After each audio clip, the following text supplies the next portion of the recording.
if you weren't worth a divil hayt, you just weren't worth that. And as humans do, those words were jammed together and compacted and clipped off, and finally it just came out hayt or hate.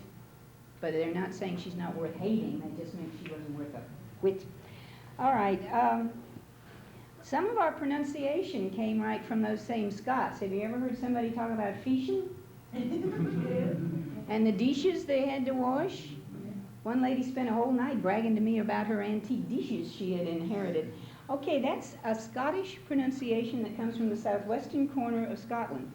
What about my husband's family? Always talk about the bushes that need to be trimmed, and somebody pushed them when they weren't looking. That's another Scots pronunciation that still rings through the mountains. And finally, flatland foreigners turn pale with horror when we say, well, where are you going?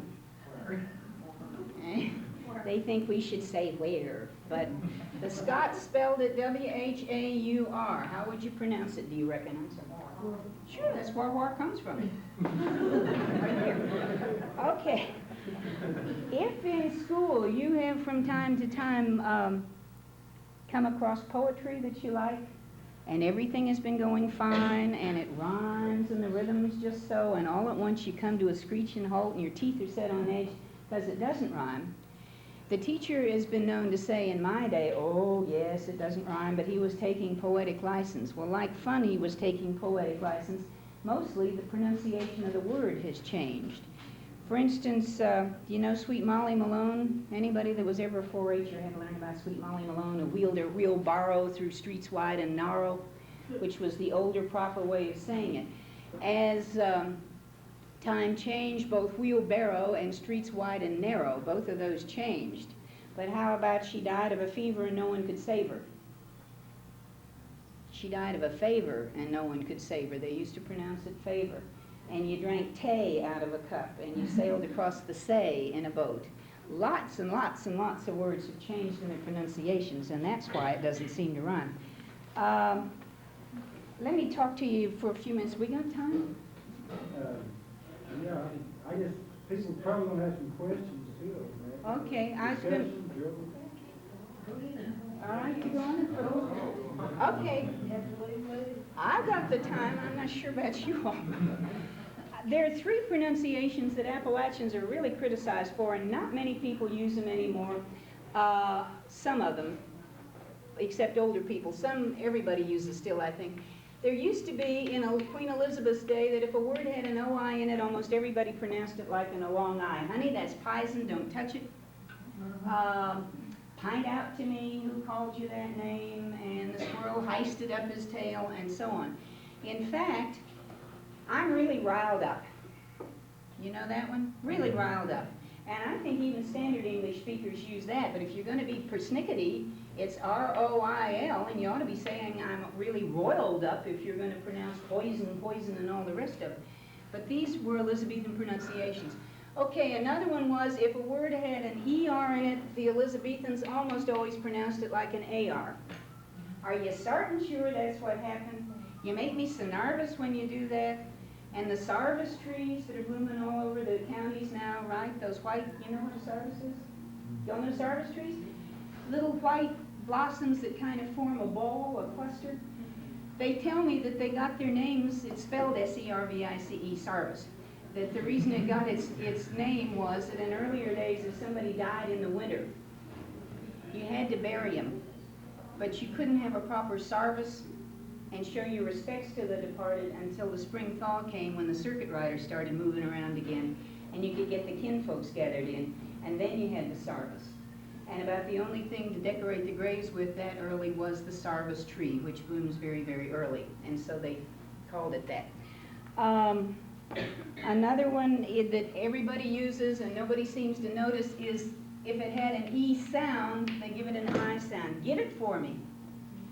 Or the bedstead, or the chest of drawers, or the kittle. All of these kids in school used to say they wanted an ink pen or a stick pin, and they pronounced pen and pin identically because of this Elizabethan pronunciation characteristic that we still have. And it tickles me because people who disapprove of all the rest of this very much say, I don't care what you say, I think it sounds awful. will say, many people agree with me too, Mrs. Dylan. Many is just as Elizabethan as anything that they're criticizing. You don't spell many with an E, but it has the E sound, and that's when I'm talking about the sound. Okay, there are just all kinds of those. You had watermelons before watermelons, and if you wonder why a muskmelon and a mushmelon both look the same, it's because mush was the older, softer pronunciation, and musk came along later. It's the same melon. And the tushes of a boar was the way Shakespeare wrote it. Tusks are what they are called now. The, axing, will he help me? And there's so many, there's no time to go into them. But I like to remember to say cheer for you because you're sitting on cheers, one form of a cheer. And years ago, an old man came toddling up after a session like this and told me almost with tears in his eyes, Miss Dial, thank God you said what you said about them cheers. He said, my wife's given me hell for 20 years because I say cheer. And now he felt vindicated that he was all right. People criticize us because we say Detroit and Tennessee instead of Detroit and Tennessee, and we say it because English is a Germanic language. It came from the Anglo-Saxon times, and in German you emphasize the first syllable of the word. So we say Tennessee and Detroit because that's the accepted way. All right, I know you don't care about grammar, and I'm not going to linger on it, and then I want to talk to you about the color, and then we'll have all the questions you want if I can answer them. You can ask them. I'm not sure about the other. The grammar we have really been given down the road about. We're supposed to use rotten grammar. And if you want to look or get somebody to get for you a copy of the publication of the American Dialect Society, published about 1916, Dr. Josiah H. Combs, who is still today respected as a linguist, highly respected as a linguist, went into eastern Kentucky collecting Elizabethan grammar. And just about every single form that we have gotten it in the neck about for using is Elizabethan grammar. And if you look at this article I'm talking about, you'll find it may be 1914. They came out kind of irregularly back then, but you can find it. If you look, you'll find just about everything listed. So that when we say them's my books, Queen Elizabeth used it, Noah Webster used it that way, you wasn't scared, was you? And I'm talking to one person. Up until the very early 1800s, you were careful to distinguish between you was when you meant one person and you were when you meant y'all in the plural. And on you could go with these so-called bad grammar things that we have kept. Verbs, my golly, you could say the hawk swooped down and grabbed one of my chickens, or he reached out his hand and stopped me, or they climb out of the car and fit for half an hour, and go on with those.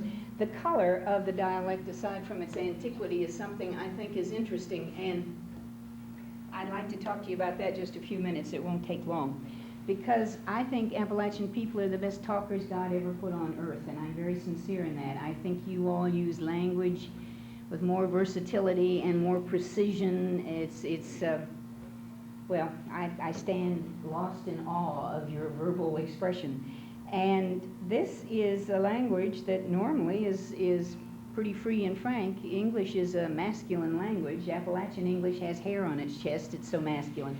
The people don't beat about the bush very much. They come out and say what they think. The classic example of that is an old fella who years and years ago said, "No, ma'am, Miss Dial, the baby didn't come early, the wedding come late," when he was talking to me